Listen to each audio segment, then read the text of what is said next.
This is Seeley Dave. As you can see, I'm out with Cowboy.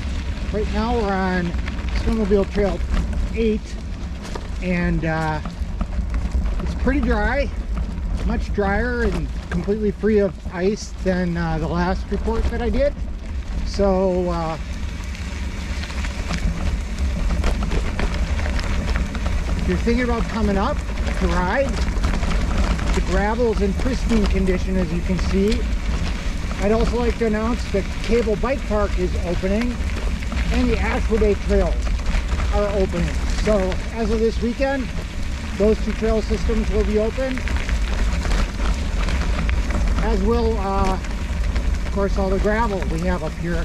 The trails, the rest of the CAMBA trails that are in Sawyer County, I have not yet heard back from the Sawyer County Forester, but other nearby counties have opened up their trails early this year, so I'm hoping we'll get the go-ahead from Sawyer County Forestry very soon. Until then, this is Seeley Dave, Cowboy, your Hyperborean reporters, signing off from CAMBA country. Come on up and enjoy our big woods and endless trails.